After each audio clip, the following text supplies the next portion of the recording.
It's all good. Here we go, my friends. Okay. So, assuming you can all hear me, if not, someone would have told me. Here we go. So the topic tonight, wherever you are, is a delicate one, right? We titled it, I believe we titled it "Why Suffering and Death," something along those lines. And it's always a little bit tough to talk to. Hey, there we go. Always a little bit tough to talk about this. And let's explain why. Firstly, let's understand a quick intro and recognize the whole idea, the whole question of suffering, the whole religious or theological or philosophical question of suffering was introduced really by what Judaism brought to the table, which was the concept of monotheism, right? If you had polytheism, okay, so a person's suffering because they got the wrong God, right? But in Judaism, we got the concept of monotheism. That introduces the question, hold on a second, if there's a God, and God runs the show, and all that God does is for the best, and we'll talk about that in a second. So then why is this bad stuff happening, right? And of course, the reason we understand that God, what we imply in Judaism, we assume in Judaism that God is good, is because the concept of infinite being implies no lack. And so therefore, it's got to be that if God's taking action is for something positive, because the only reason why someone would do something negative or evil is a lacking of themselves that they're needing to fill up, or feeling that they need to fill up. So before we jump into this question, we need a little bit of an intro, okay? And that is that a lot of times when we talk about this, people think that they have a rational question, and then what they need is a rational solution. However, there are two parts of a person. There is the rational side, there is the emotional side. And so a lot of times people think that people don't realize that, like, okay, all I need is a rational problem, and then my problem will be solved. All I need is a rational solution, then my problem will be solved. However, what we see is that if people have both rational and emotional sides to themselves, a lot of times we can have a question or something that's bothering us, and we can receive a rational answer, and yet we say it's not an answer. Why? Because emotionally it wasn't satisfying for you. Meaning rationally it could be that it fits, whereas emotionally it doesn't. You still don't feel better about the situation, the problem, the question, right? And I want to put forth straight from the outset that there's a good chance that that's what this is going to be for us today. That we have to, when we approach this question of suffering and death and all that, we have to ask ourselves, does this approach, does the approach that's being offered here, does it make sense rationally? Because I can tell you right now, by the end of this conversation, you're not going to feel that emotionally better about all sorts of questions about suffering that you might have. Okay, so let's just start off putting that on the table now. Now let me tell a little story. Okay, I'll give you a little example. Imagine you have a kid out on his front yard, and he lives on a main street, and the kid, he's playing ball outside in his front yard. The ball bounces into the street, and kid runs into the street, and to get the ball, and there a car comes, stopping, braking, comes to a screeching halt, and sure enough, the little boy, the little 8-year-old boy, he picks up the ball, he looks at the car, he looks at the driver, and he gives a little hee-hee, and he runs back onto his front yard, and the driver's there screaming and yelling at the kid, "What's wrong with you, crazy?"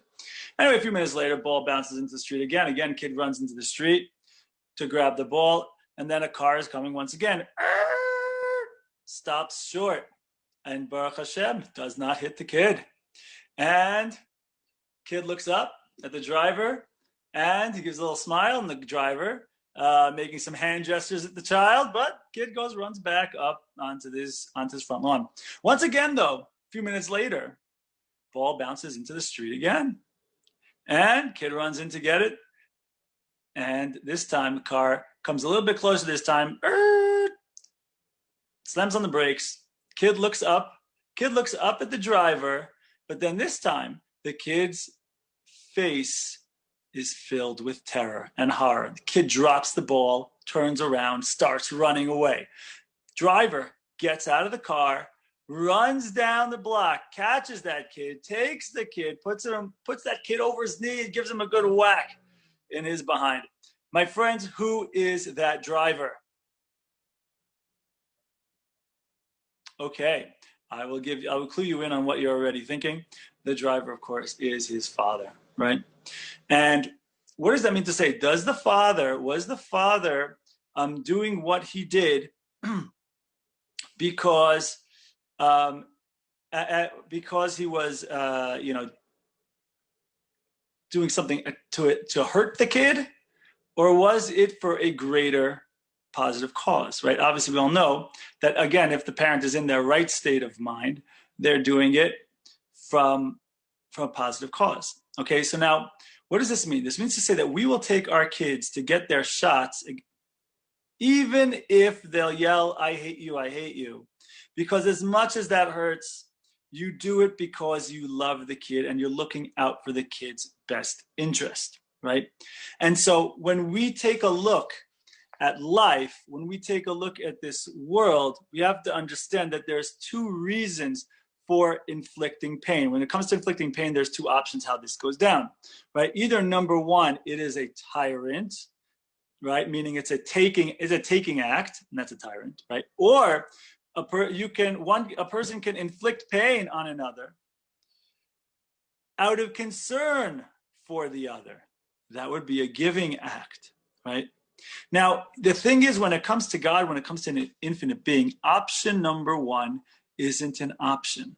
The idea that God's a tyrant, which would imply that it's a taking act, as if it's for God's good, because it's certainly not for our good, that's not an option, again, because if we're talking about an infinite being, that means that there's no lack.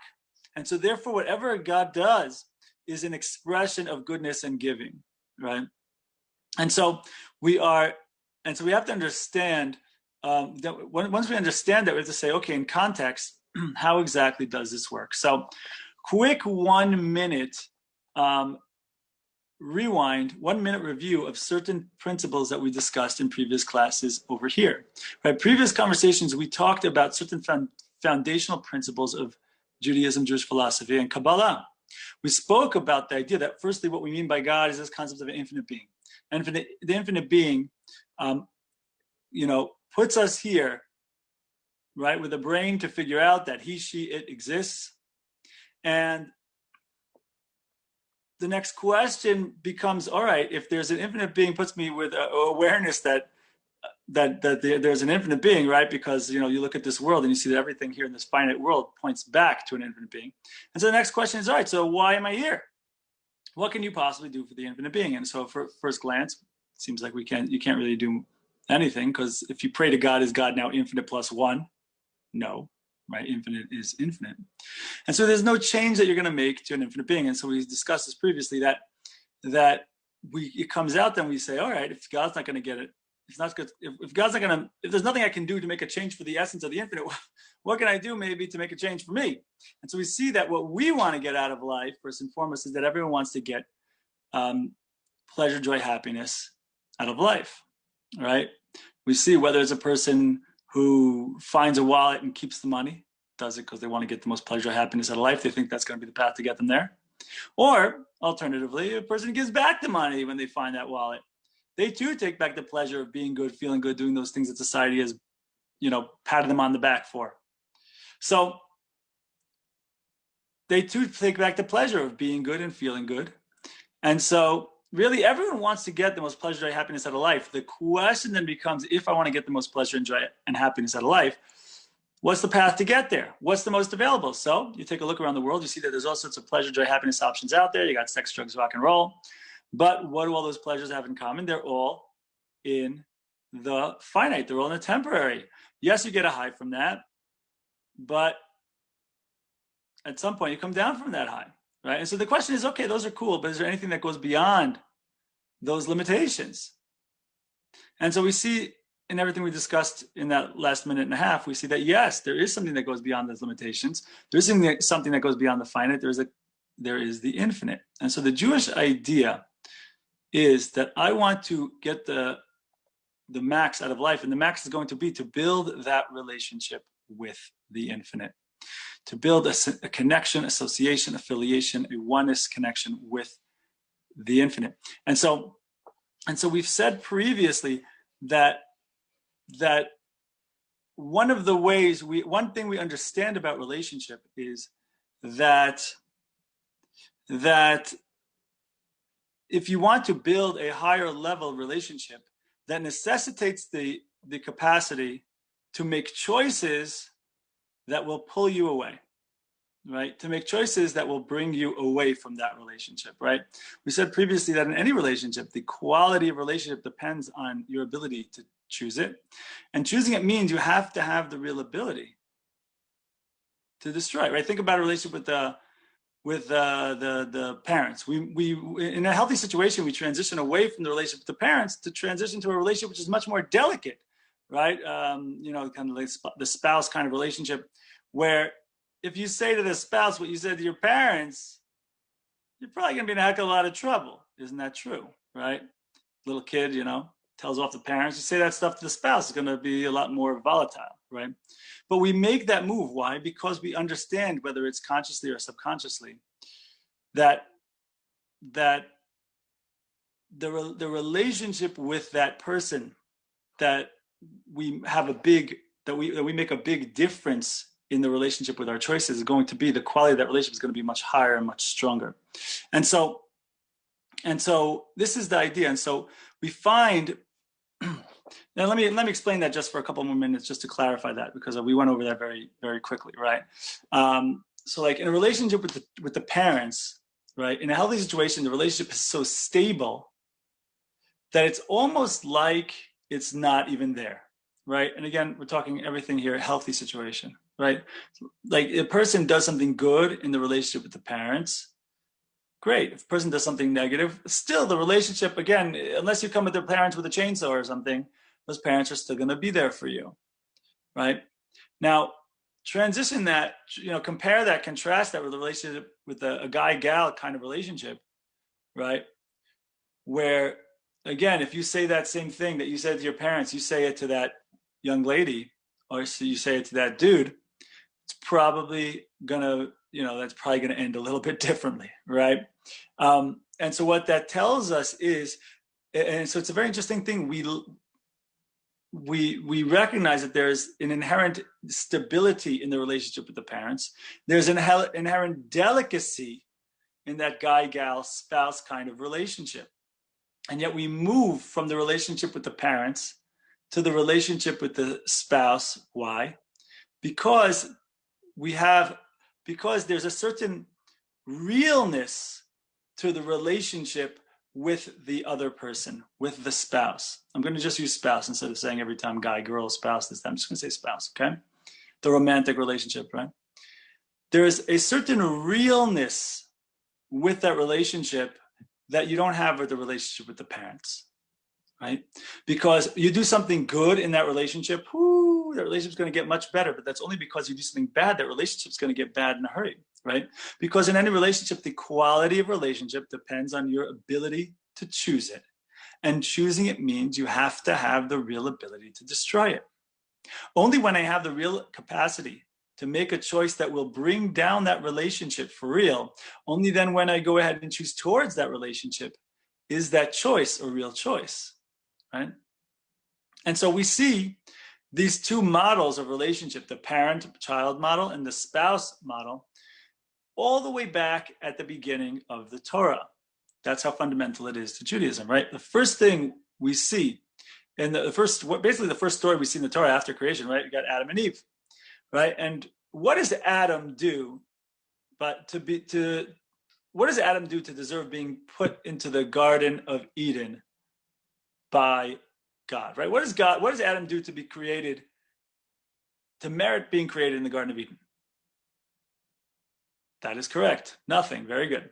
There's nothing that Adam does, yet there he is, God puts him in paradise. Why? Because that's God as a parent. God as a parent says, hey man, you're my kid, I want you to have it all. Puts him in paradise, so he didn't have to do anything for it.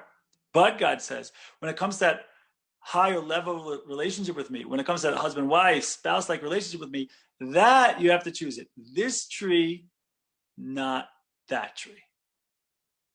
And so what we see from this is, again, first and foremost, that if we want to build a relationship, the quality of the relationship depends on your ability to choose it. And choosing it means you have to have the real ability to destroy it. But let's see what happens in that story, because the funny thing is, well, let's ask a bigger question, right? Let's ask a bigger question, which is, what was the biggest disaster in all of human history?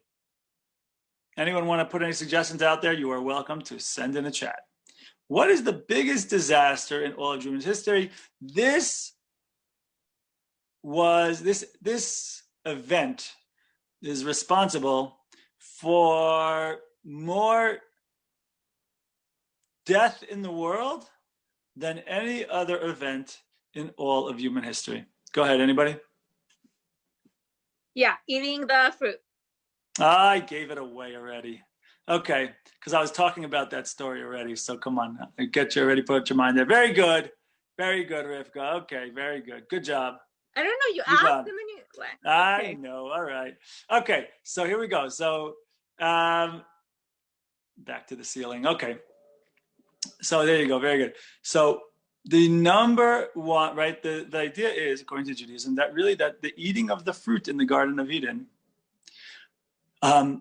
was the ultimate calamity.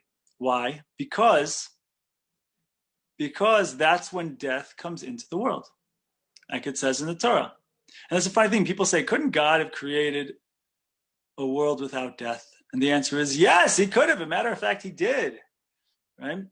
Although he did create the world with the capacity, the potential for death. And we have to understand that a little bit more. But what I want to do with you guys is, if we want to have a conversation about these concept of death, etc. So we ought to go to the origin. We ought to go to if you want to understand what this is all about, let's go back to the source, right? And so let's go back to their story where death comes into the world, and we can understand a little bit about it, right? And so, of course, there you have Adam and Eve in the Garden of Eden. And God, so let's tell over the story. And I want you guys, as I tell over the story, I want you guys to try to contemplate, think up as many questions as you can about this story, and then we'll try to get your guys' questions, and then we'll see if you guys come up with the questions that I'm thinking of, okay? All right, here goes. The story starts off that God says to Adam, of all the trees in the Garden of Eden you should eat, except for the tree of the knowledge of good and evil. That tree, you don't eat from that tree, because if you eat from that tree, you shall surely die. Right? And there you have Adam chilling in the Garden of Eden. He's got no clothes on, right? And of course, you know the story. They eat from the tree in the Garden of Eden. And then what happens? It says in the Torah that his eyes open up. He realizes that he's naked, and he runs to cover up, gets the fig leaves. And then he hears God, rustling in the bushes, coming into the Garden of Eden. And God says, hey, Ayeka, where are you? Because Adam runs and hides. Heard God's coming. He knew something he did messed up. So he goes and runs. He hears God's coming. He runs and hides. And of course, like a little Disney character, God says, where are you? And Adam says, we're hiding. And God says, hiding? Why are you hiding? Did you eat from the tree I told you not to eat from? And to which Adam responds, it's the woman you gave me. She gave me from the tree and I ate it. God turns to Chava, to Eve, and says, what do you have to say for yourself? And Eve says, it's the snake's fault. He tricked me. He pushed me into the tree, whatever it is. He got me to eat it. It's his fault. At this point, God goes ahead and tosses them out of the Garden of Eden. And that's the end of the story for now. Or you can make the case that the story continues till today. But that's the end of our part of this, our chapter of the story. So my friends, let's hear it. Questions. Questions on the story that I just told. Rivka, nothing doing? It's all clear? Sarah Rachel, can't get you to cut it to ask a question. Now I know you're busy. You're at work. Don't tell anybody that we're on. All right. Who else we got here? Any questions on what story I just told? Anyone? A hush comes over the crowd. Fine, I'm going to ask you some questions. There's many questions we can ask, but I'm going to ask a few key questions that I think we need to give us a little bit of direction to open up this story. Okay? Question number one is, here you have Adam and Eve, sum total of all of humanity, especially Kabbalistically. There's a whole long story. Maybe we'll talk about that next time. We'll see. Sum total of the entirety of humanity. And they're standing around naked in the Garden of Eden. Adam, put some freaking pants on, dude. What is the deal? Why are they without clothes in the Garden of Eden? Okay, question number one. Question number two. We see that the big change happens when they eat from the tree. That's when it goes downhill. Hold on a second, Sarah Rachel. I'm looking for questions, not for answers. So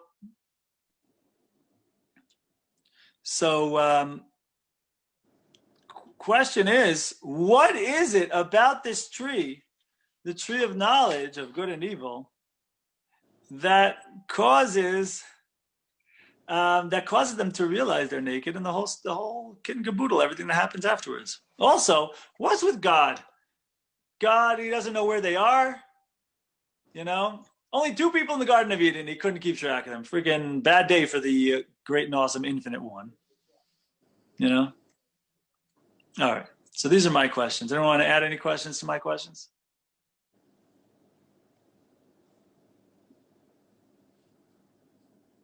Okay. I'll take it. That's a no. So let's get into answering some of these questions. Okay.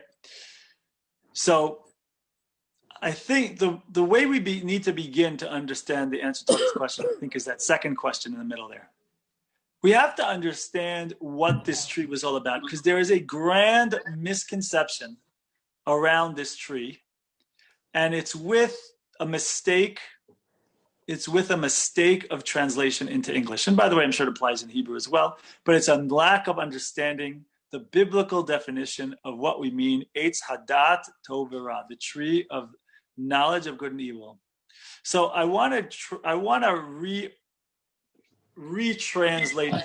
I want to retranslate that term. I want to reclaim, since that's what it's called these days. I want to reclaim the word da'at for a second here. Okay. Usually, when we take the word da'at in Hebrew, usually we translate that into English as knowledge.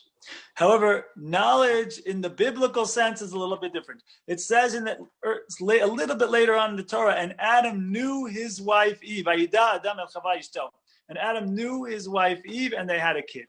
So what does it mean, knowledge, right? It doesn't mean knowledge the way we say it in English. It wasn't like, oh, I didn't know anything about history. I read a book. Now I have more knowledge about history. Clearly, that's not what we're talking about here, right? The idea of da'at, Kabbalistically and in biblical Hebrew, is what's called a lashon hitchabrut. It's the concept of connection.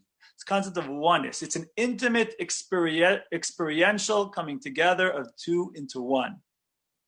And when we understand that, and we plug it into this story, it totally flips the entire story on its head. Because the way people view it now is that, like, okay, there you have Adam and Eve walking around, innocence is bliss, they don't know anything, they're out to lunch, and then God wanted to keep them in ignorance, so he told them not to eat from the tree.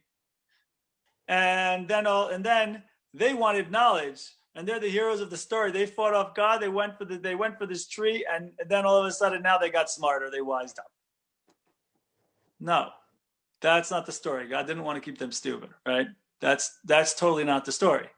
The story is that the concept of da'at, again, is an intimate experiential relationship coming together of two into one, of tov into ra. What does that mean? That means that pre-sin in the Garden of Eden, you had tov over here, good over here, and ra over there, evil over there. You had two things that were separate. It was clear. It was black and white, right? And so God says, look, if you eat from this tree, it's not going to work out so well. Because, I mean, think about it here. If you were to go back to Adam back then, right? And you were to say to Adam back then, well, here, let's use someone else. Okay, here we got here Rivka and Paris. These guys, the only ones I see your cameras on at this moment. So we're going to use you guys, okay? What's up, y'all?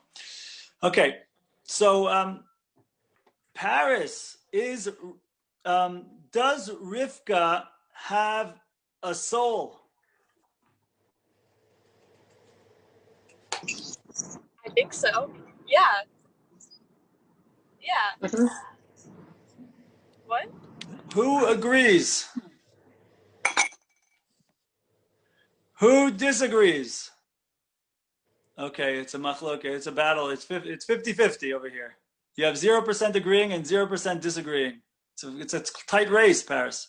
We got one person put their hand up. I don't know if that's an agreement or that's a question. I'm not sure what that is. I agree. We got an agree. We got a couple agreeing. Okay, I beg to agree. differ. Here's the thing, I beg to differ. Got a lot of agreeing, but I'm going to stand against the majority here. And I'm going to beg to differ. I'm going to say that is actually incorrect. Paris, sorry. I'm going to say that is incorrect. Because here's the thing. You ready? When Rivka walks over when Rivka goes out and looks in the mirror, what does she see? A body. Say that again, Paris. A body. There you go. So now let me ask you the question one more time. Does Rivka have a soul? Yeah.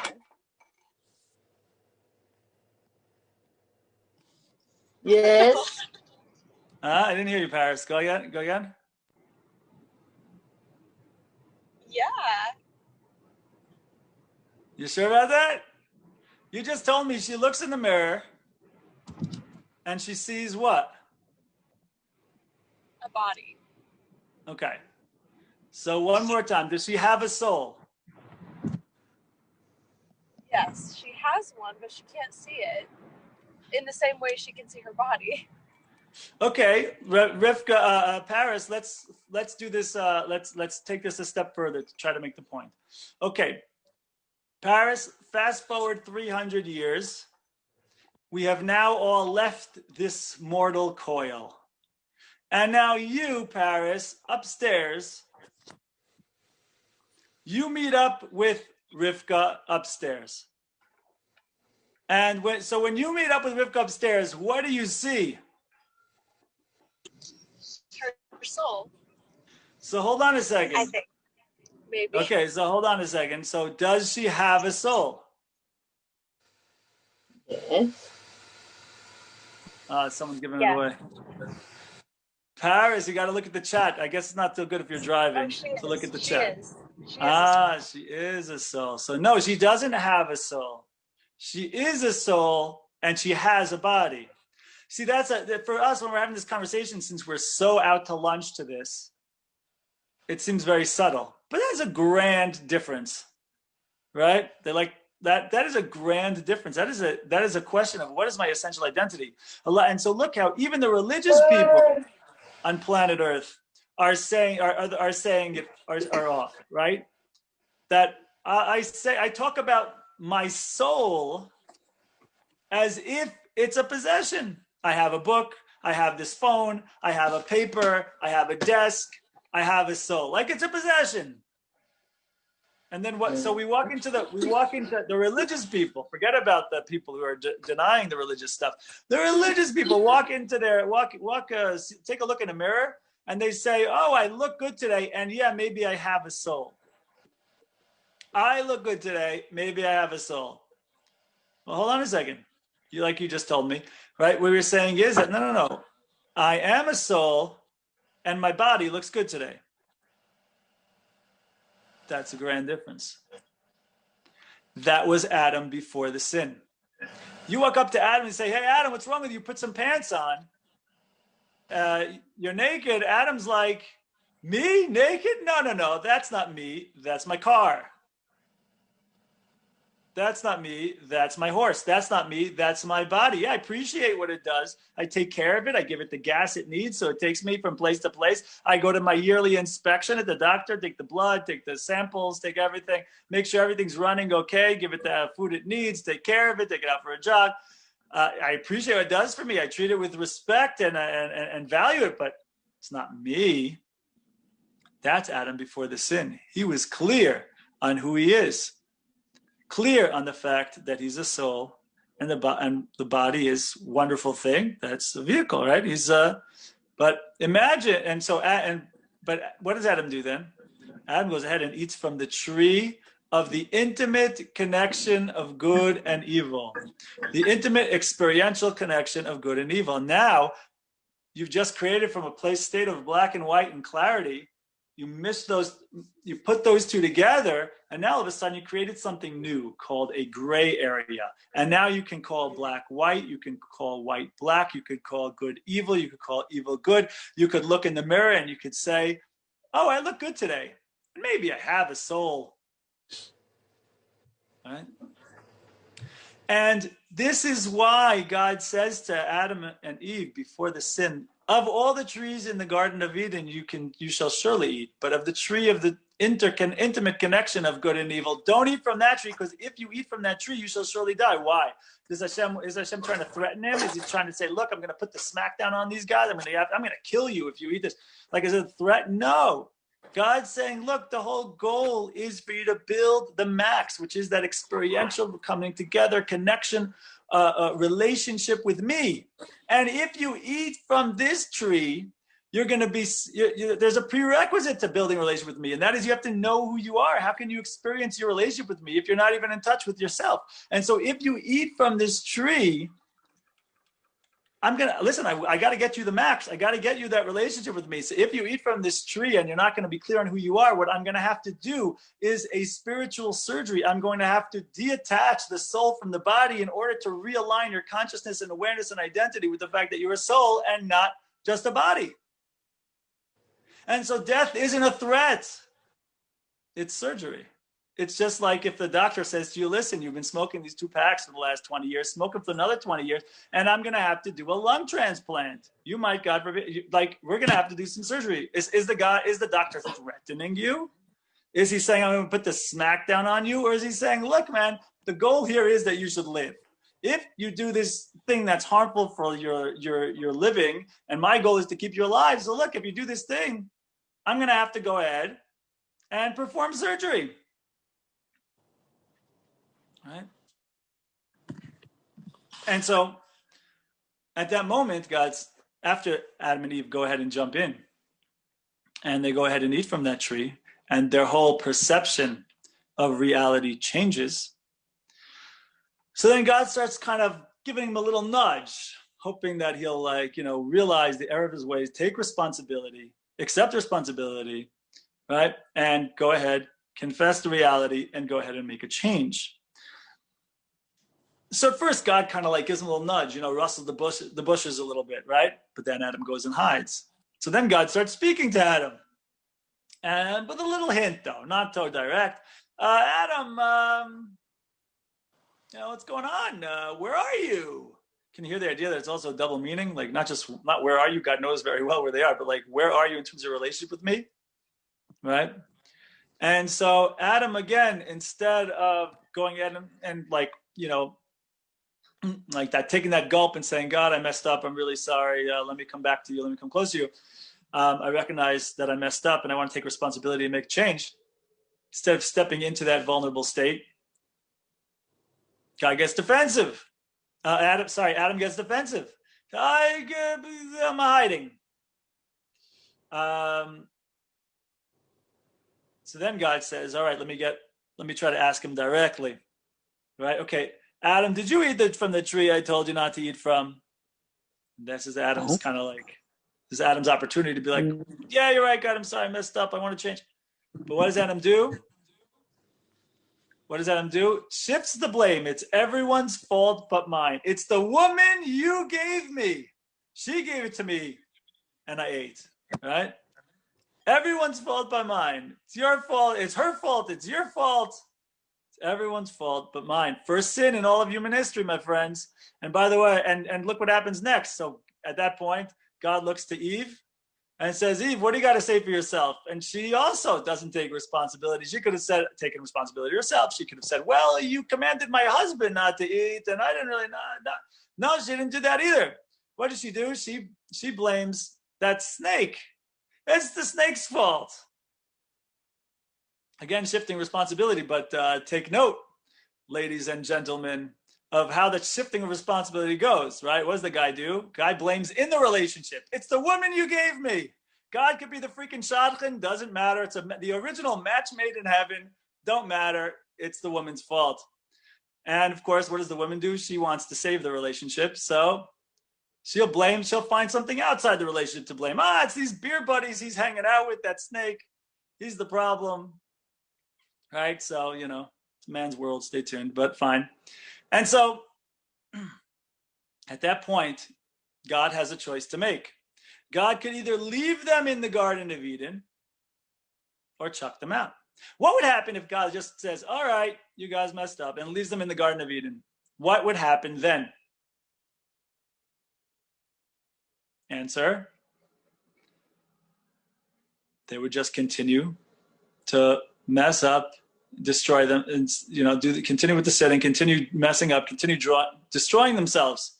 So God has to do something in order to shake them up a little bit and change their reality. And so at that moment, God sends them out of the Garden of Eden. And that is the first example of suffering that we have in history. Right? And so the question becomes, now some people like to ask at this point, some people like to ask, well, hold on a second. If Adam was so clear pre-sin in the Garden of Eden, he's so clear on who he is, on what he is, the fact that he's a soul, not just a body. So what the heck? Why did he sin? Why did he mess up? So that's a great question. So what do you think? Why did he mess up? Anyone? He wanted to. He wanted to. Why, is he a drama queen? No, I learned this in class today. We were talking about, like, I don't know. Okay. You know this? Okay, it's a considered story about the rope and when it rips. And all right. Don't teach over this. Don't teach over a whole class you heard from something else. I want to hear what Rivka has to say, not to rewind the class. It's a rope. It's like it's I don't know. Hashem is everywhere. So let's put it. So hold on. Let's put it in the context of this. In the darkness too. One second. Let's put this in the context of the conversation we're having here. Right? Because Adam, again, if he's so clear that it's all about building that relationship with the infinite. So Adam understood how relationship. It's not a real relationship unless you've really dug into it. So it is a real relationship, but it's not like, if you have real choices to make, doesn't mean you have to mess up. But let's just hear what he did, what he decided to do. Right? Adam understood how relationships work. Right? The relationships are built. That any relationship is kind of like what you're saying, that the strength of the relationship is based upon the effort you all put into it, right? The strength of the relationship is going to be based on the effort you put into it. So Adam understands that, look, so you have to understand when the Yetzer Hara, so to speak, the evil inclination comes over Adam, it's different when he's in a place of clarity. It's different than when it comes to us. By us, we're in a messed up state already, post-sin in the Garden of Eden, where we think the body is us. We look at something negative and we say, hey, that would be a great idea. But Adam was not in that place. He sees that it's, a dumpster fire.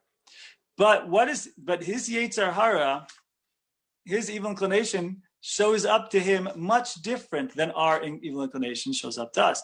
Our evil inclination shows up as the scantily clad young lady or the pork chops, whatever the heck it is, right? But Adam's evil inclination shows up as an old man with a big beard, big fat black kippah, and a black hat, and a long black coat, and an Eastern European accent. And he says to Adam, I know you want to be religious. I'll show you how to really be religious. And the evil inclination will say to Adam then, listen, you could do what God says. You could be righteous, do the right thing, make the right choices. Don't eat from that wrong tree, eat from all the good trees. And yeah, you'll be a tzaddik. Okay, you'll be a righteous person. It's good. But hey, if you want to really be religious, if you want to really be connected, here's what you do. Mess up, and then you'll have a grand fall, and then go ahead and climb back to God, even from that fallen state. Pew! Then you'll really be religious. You'll really be connected to God like that, because, hey, we know that the more effort you make in that relationship with God, the stronger that relationship is going to be. It says, Pirkei Avot, the Fumsar Agra, and according to the effort is the reward. And we see that all of the love songs of all of history speak this way, right? A relationship is only as strong as the effort that you would be willing to put into it, right? And so that's how people listen to all the love songs. That's how they express their love. Is the only way you can express it is on the back of all the different striving you would do for that relationship, right? I'd die for you. I'd walk 500 miles for you. I'd jump on a grenade for you, right? All the different songs that are out there, right? Basically trying to tell you that I would swim across the ocean for you. Ain't no mountain high enough. There's no end of the different songs that are out there trying to express that the love or the wanting for this relationship. How do we express it?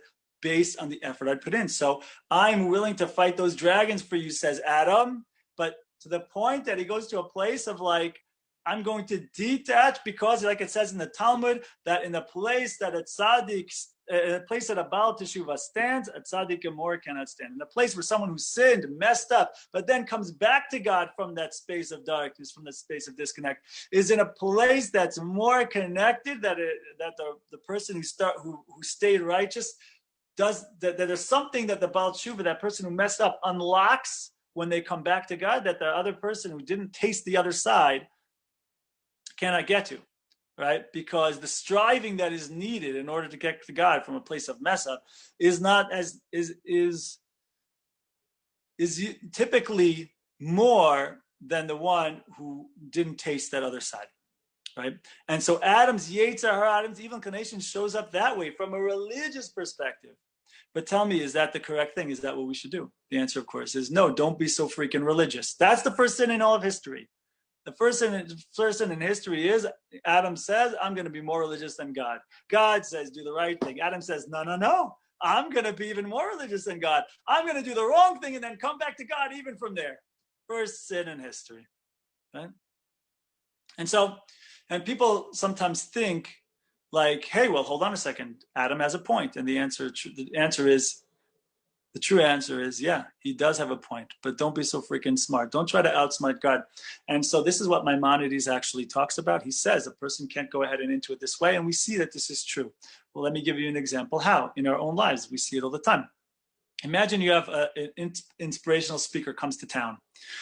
And so a couple of parents go to see this inspirational speaker, and for 58 minutes, this inspirational speaker is talking about all these wonderful things and joy and following your mission and purpose and growth and all this wonderful stuff and making things happen. And then with 2 minutes left, the inspirational speaker says, and I'll have you know. It was just 6 years ago that I woke up in the middle of the street with a needle sticking out of my arm in a pool of my own vomit. And look at where I am today. And everyone's like, wow, amazing, inspiration. Look where he's come. He's come from the rock bottom, and he's homeless, and he built himself up. And everyone's like, wow, this is amazing. So now, let me ask you a question. Those parents that came to see the inspirational speaker on their drive home, does one of them say to the other, hey, hold on a second, pull over, honey, pull over this corner store so we can go pick up some booze and some smokes for little Jimmy at home so we can get him started early so he could be an inspirational speaker one day? No, we don't say that, because while that inspirational speaker is an amazing, amazing story, an amazing tale, very inspiring, there's no guarantee you're going to get there. There's no guarantee you don't get there. And God says that is not your cheshbon. That is not your calculation to make. God says, look, if you want problems, if you want challenges, don't worry. We've got plenty of those. You don't have to make your own. Don't be so freaking religious that you have to mess up and distance yourself from religious and taste all sorts of all these negative things in order to go ahead and come back from God by conquering all of those things. Do you have enough desires? You have enough issues? You have enough brokenness? You have enough trauma? You have enough emotional issues? You have enough physical things that are plaguing you? Don't worry. We got plenty of those already. No need to go ahead and take a dive into that intentionally. And so this is the idea. This is the beginning. This is the origins of suffering. That the idea is that it's supposed to, that first and foremost, it's a wake-up call. And that's how we see it showing up in the surface reading of this story and pretty much every other place in the Torah where it's discussed. It's discussed as a wake-up call for the Jewish nation and in the story of Adam and Eve. Now, there are other reasons in Judaism, Jewish philosophy, all of that, for suffering. We could talk about it. We can talk about it next time if you'd like. There's a whole bunch of other things that different options and possibilities. But you can't go wrong by taking a struggle as a wake-up call to change something for the positive. Okay. Now, and in addition to that, also we explained that what death is all about is that death is not a punishment. Right? The idea is that death is the idea is that it's supposed to be a realignment of self, a certain level of shift of consciousness. And so this is the beginning of an understanding of these concepts of suffering and death. However, of course, yes, for the one who dies, right? Because what happens? Also for other people around, that's true. That's good that you mentioned that, Paris. There is such an idea in Judaism that, it's supposed to be a wake-up call for the people around as well. According to Judaism, there's sources that talk about that. It's supposed to be a wake-up call to teshuvah, and also to consider the good attributes of that person and take them along with you in your life. And in this way, in a certain respect, that person continues to merit through your actions that were inspired by them. There is such an idea like that. However, what I was referring to here is that what death is a certain level of a spiritual surgery, in the sense that the soul realigns with its identity. Because look, we go through this life and we identify first and foremost with the body, right? And so we identify with the physical side of ourselves. And so death is a realignment with the reality that we're a soul. There's a lot more to say about this, but I think we should call it here. Any questions, thoughts, ideas? I see a bunch of things in the chat. Hold on, she's a soul, too much going on. Okay, no, nothing interesting over here. Okay, so questions, thoughts, ideas before we call it for today. I have a question. Go ahead. Okay. Has to be based on what we talked about here. No other, bring other classes in. That we can talk about privately. Welcome to contact me privately. Go ahead. It's a little out there, so probably no. All right, let's talk about it later. What else we got here, my friends? Rivka, I'm sorry. Don't be upset. I don't mean to be shutting you down. I'm just trying to keep it, on track here. Other questions, thoughts, ideas? Anybody? Paris, go ahead. Yeah, you got it. I was going to ask, when we're attracted to something physically, not necessarily a person, but even like a tree or like food or something, is it that we're like attracted to like the soul aspect of it? Like that's really what we're attracted to? You know what I mean? Yeah, I know what I mean. There is such a concept like this, or similar to what you're saying in Judaism. There is such a concept of this, but it means that you're holding in that place of where your intuition is on fire, is holding in a very strong place, which could very well be different people, different things. I'm just saying that a lot of times people have certain feelings and responses to things that are really based on their physical or emotional programming, rather than getting in touch with some like sixth sense, or their higher intuition. But in theory, there is such a thing in Judaism, certainly, right? There's an idea that certain things are like intended for us to be connected to and stuff like that. So Okay. yeah, so yes, there is such a thing. It could also be numerous other things as well that we feel like it's that, but really it's other things. So it's tough to really.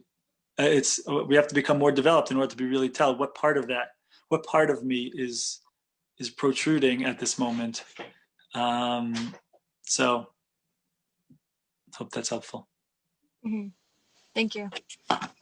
No problem. What else we got here, my friends? Okay, so fine, we'll call it today. I hope, what's it called? I hope whatever I said was helpful, and it's a delicate subject. So hope it was helpful and meaningful and positive. And like I said at the beginning, a lot of times this conversation, when we ask these kind of questions, we think we have a rational question and we're looking for a rational solution, and then we're going to feel better about it. However, the problem is it's not a problem, but we are rational and we are emotional. And so a lot of times we will hear a rational answer, but since it won't make us necessarily feel any better about it, and so we feel incomplete with that answer. However, again, question here is does this fit rationally? Like I told you at the beginning, don't know if emotionally it's going to make people feel better or not. So, but said that, okay, hopefully I gave some food for thought and some ideas. If anyone has any questions or wants to contact me about this or anything else, so that's elliethejew@gmail.com. And hope to see you all soon. God willing, next week. And hope you have a great one. Ciao, everybody. Thank you. You too. Thank you. Thank you, Rob.